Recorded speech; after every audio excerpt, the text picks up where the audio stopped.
तो जैसे कि पिछले एपिसोड में हमने सुना, अगस्त्य मुनि के दिए हुए तलवार, तरकस, धनुष, बाण सब कुछ लेकर भगवान श्री राम, देवी सीता और लक्ष्मण जी अपनी यात्रा में आगे निकल गए थे। यह तो हमने जाना। अब चलिए हम आज जानेंगे चेतन जी से पंचवटी कैसे पहुँचे यह, और क्या उस निर्जन वन के रास्ते में उनकी मुलाकात और किसी से हुई थी।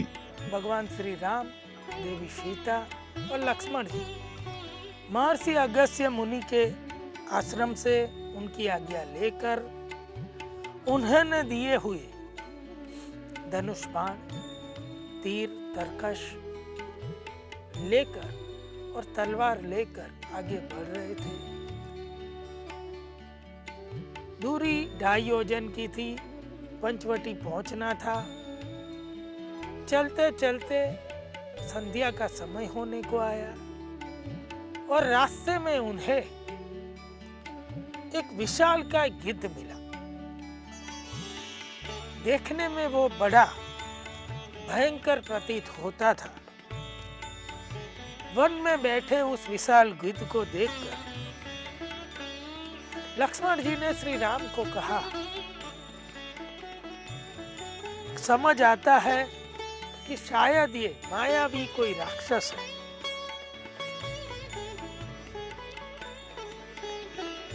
किंतु श्री राम ने लक्ष्मण जी को रोक उस गिद्ध से ही पूछा, तुम कौन हो और यहाँ क्या कर रहे हो? तब उस विशालकाय पक्षी ने बड़ी मधुर और कोमल वाणी से कहा, बेटा, मुझे अपने पिता का मित्र ही समझो। ऐसा इसीलिए कहा कि वह पहचान गया था, वह जान गया था कि महाराज दशरथ के पुत्र श्री राम और लक्ष्मण। गिद्ध के मुख से मधुर वचन सुनकर श्री राम ने गिद्ध का आदर करते हुए शांत भाव से उनका कुल और नाम पूछा। तो गिद्ध ने अपना परिचय दिया और बहुत सी बातें बताई, उत्पत्ति की पूरी कथा बताई। आखिर में उन्होंने कहा, कश्यप जी की पत्नी विंता थी, उनके 2 पुत्र हुए, गरुड़ और अरुण। उन्हीं में से अरुण का मैं पुत्र हूँ। अरुण के 2 पुत्र हुए, संपाति जो कि मेरे बड़े भाई हैं, और मेरा नाम है जटायु। मैं उन्हीं अरुण का पुत्र हूँ। साथ में उन महान गिद्ध ने, जटायु ने महाराज दशरथ से मिलन की, महाराज दशरथ से मित्रता की पूरी बात सुनाई। भगवान श्री राम ने अपने पिता के लिए यह सब बातें सुनकर आनंद, उनके मन में भी आनंद हुआ। जटायु ने बड़े सम्मान से महाराज दशरथ की जो बातें सुनाई, भगवान श्री राम और लक्ष्मण जी उसमें से कुछ बातें उन्होंने भी सुनी थी।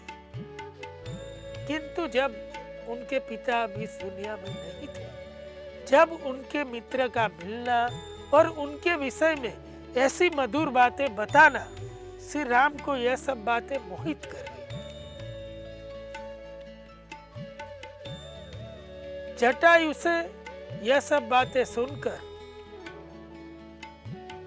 श्री राम ने भी उन्हें बहुत आदर दिया, पिता का मित्र, उतना सम्मान दिया। श्री राम ने उन्हें बताया, अब आप क्या चाहते हैं, क्यों यहाँ हैं, किस कार्य के लिए आप यहाँ हैं? तब जटायु ने उन्हें बताया कि बेटा, अब तुम यहाँ रुकने वाले हो। ये विशाल जंगल यह दंडकारण्य है, यहाँ राक्षसों की आवाजाही बहुत है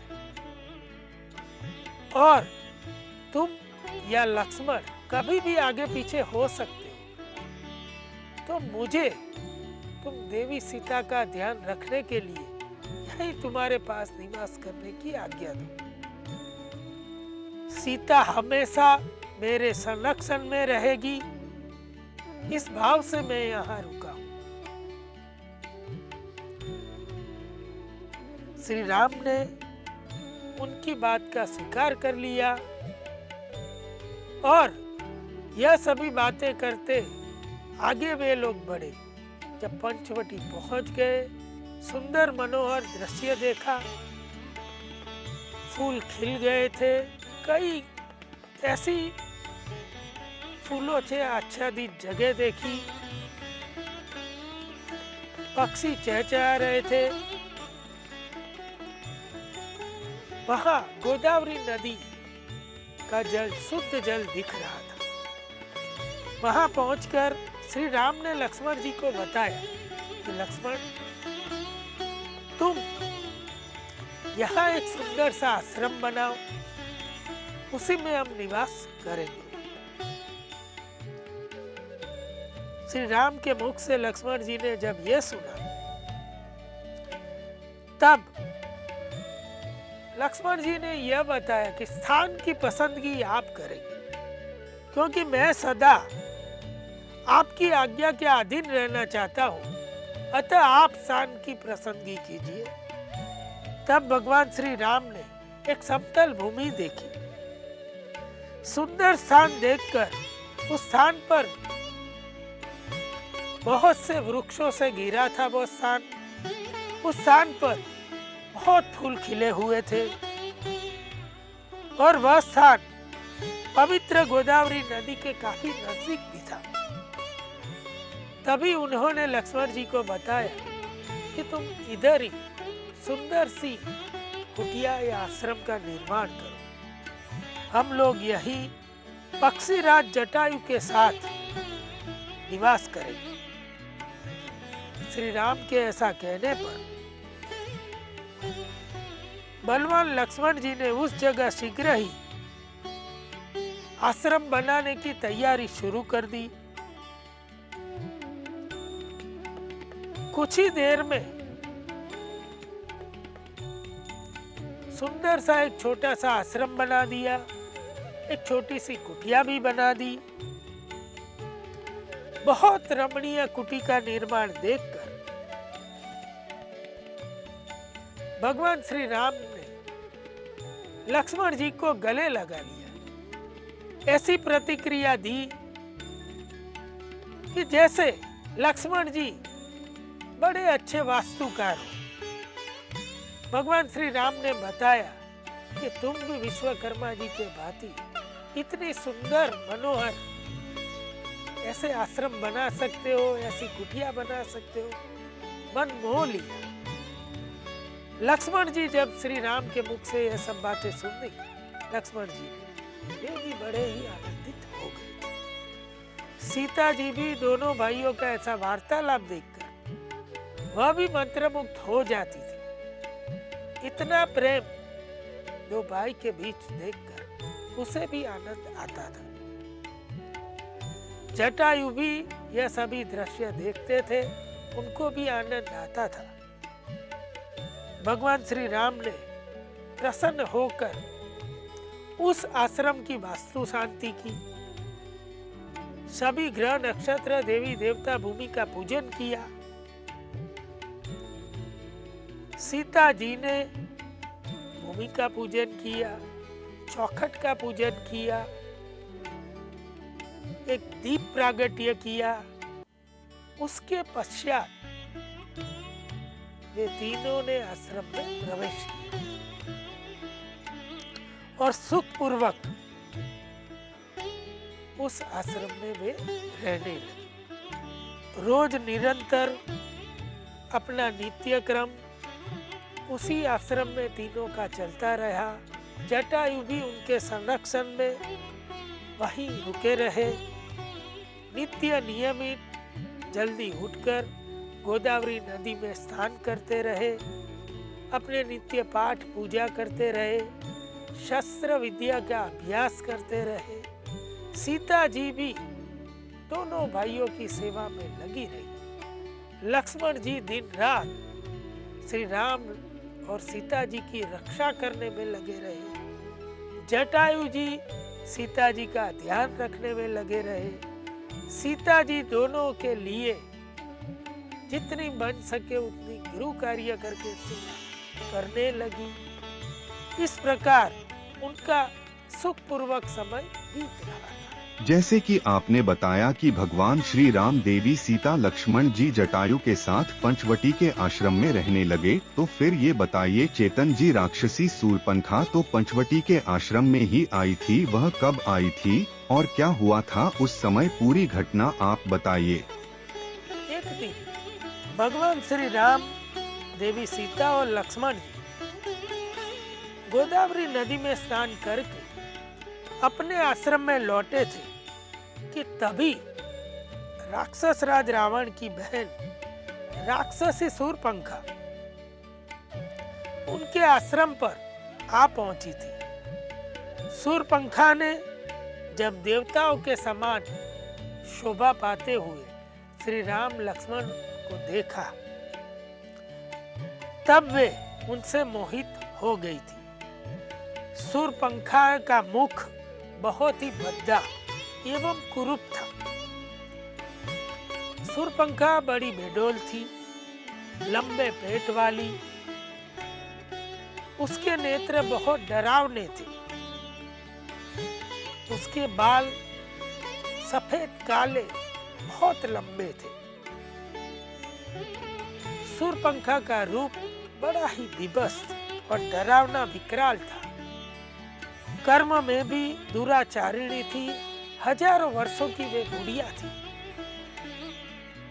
परंतु श्री राम और लक्ष्मण का इतना मनोहर रूप देखकर काम भाव से आविष्ट होकर मायावी शूर्पणखा ने अपना रूप मनोहर बना लिया था। 21 वर्षीय तारुणी का उसने रूप बना लिया और वह रूप ऐसा मनोहर था कि इंद्रदेव के स्वर्ग में रही अप्सराएं भी फीकी पड़ जाए। ऐसा रूप बनाकर वह भगवान श्री राम के समक्ष पहुंच गई थी। श्री राम को उसने बताया कि तुम कौन हो और इस दुर्जन वन में क्या कर रहे हो, ये भारिया कौन है। तब श्री राम ने बड़े ही आदर से अपना परिचय दिया था और कहा था, अयोध्या के चक्रवर्ती राजा दशरथ का मैं पुत्र हूं। मेरा नाम राम है। यह मेरे छोटे भाई लक्ष्मण है और यह मेरी पत्नी विदेही राज जनक की पुत्री सीता है। अपने पिता दशरथ जी की आज्ञा से प्रेरित होकर धर्म पालन की इच्छा से मैं इस वन में निवास करने आया हूं। श्री राम ने अपना परिचय दे दिया। तब उन्होंने उससे पूछा कि तुम कौन हो, अब तुम्हारा परिचय दो। क्या है तुम्हारा नाम और तुम किसकी पत्नी या कन्या हो और तुम्हारे अंग इतने मनोहर है कि मुझे तुम इच्छा अनुसार रूप धारण करने वाली राक्षसी प्रतीत होती हो। तुम यहाँ किस लिए आई हो, तुम यह सब बातें ठीक ठीक मुझे बताओ। भगवान श्री राम की बात सुनकर शूर्पणखा समझ गई थी, परंतु वे काम से पीड़ित थी और वे बोली, मेरा नाम शूर्पणखा है और मैं इच्छा अनुसार रूप धारण करने वाली राक्षसी हूं। मैं समस्त प्राणियों के मन में भय उत्पन्न करती हूँ और इस वन में अकेली ही विचरती हूँ। मेरे भाई रावण के नाम का तो तुम्हें परिचय होगा ही। दूसरा मेरा भाई कुंभकर्ण है, वह निंद्रा में आसक्त रहता है। और तीसरा मेरा सबसे छोटा भाई विभीषण है, वो धार्मिक कार्य में आसक्त रहता है। तुम्हारे प्रथम दर्शन से ही मेरा मन तुम्हें आसक्त हो गया है। यही कारण से मैं तुम्हारे पास आई और तुम्हें अपने पति के रूप में पाना चाहती हूँ। अतः तुम सदा के लिए मेरे पति बन जाओ। तुम्हारी यह भार्या मेरी दृष्टि में बहुत ही कुरूप और ओछी बुद्धि की है। अतः तुम मेरे पति बनकर इस वन में राज करो। शूर्पणखा के ऐसा कहने पर भगवान श्री राम जोर जोर से हंसने लगे। तभी लक्ष्मण जी और सीता जी भी श्री राम को इतना हंसते देखकर उनको भी कुछ समझ में नहीं आया और उसे कहने लगे कि आदरणीय देवी, मैं विवाह कर चुका हूँ, परंतु यह मेरे छोटे भाई लक्ष्मण दिखने में प्रिय लगने वाले और बल में बड़े ही पराक्रमी संपन्न है और इनके साथ अभी कोई स्त्री भी नहीं है। यदि इन्हें तुम्हें अपनी भार्या बनाकर रखना है, उनको प्रार्थना करो। यह तुम्हारे सुंदर रूप के योग्य पति हो। अतः तुम मेरे इन छोटे भाई लक्ष्मण को पति के रूप में अपना कर इनकी सेवा करो। भगवान श्री राम के ऐसा कहने पर काम से मोहित हुई राक्षसी शूर्पणखा तुरंत ही श्री राम को छोड़कर दौड़कर लक्ष्मण जी के पास पहुंच गई। श्री राम के कहने पर शूर्पणखा ने लक्ष्मण जी के पास पहुंचकर लक्ष्मण जी को वह कहने लगी, तुम्हारे सुंदर रूप के योग्य मैं ही हूं, अतः तुम मुझे ही तुम्हारी प्रिय पत्नी बना लो। मुझे अंगीकार करके तुम मेरे साथ इस दंडकारण्य वन में सुखपूर्वक विचरण कर सकोगे। तो लक्ष्मण जी ने भी मुस्कुराते हुए कहा कि मैं तो मेरे बड़े भाई श्री राम का सेवक हूं, मैं उनका दास हूं। तुम इतनी सुंदर होकर किसी की दासी क्यों बनना चाहती हो? जब लक्ष्मण जी ने भी उसे ऐसा बताया तब वे भी सोच में पड़ गई। मेरे भैया ऐश्वर्यशाली है, बड़े ही संपन्न है, तुम जाओ और उन्हीं की स्त्री बन जाओ।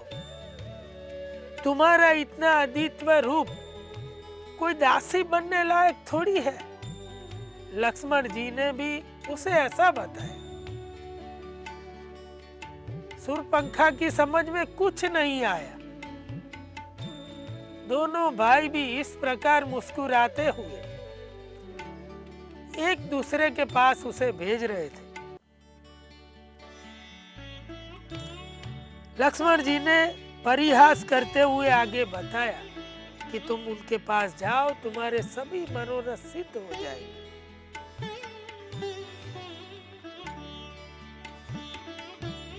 तब वे राक्षसी उनकी बातों को सच मानकर फिर मोहित हुई श्री राम के पास कुटिया में पहुंच गई और श्री राम से कहने लगी, सीता जी की तरफ देखकर बोलने लगी,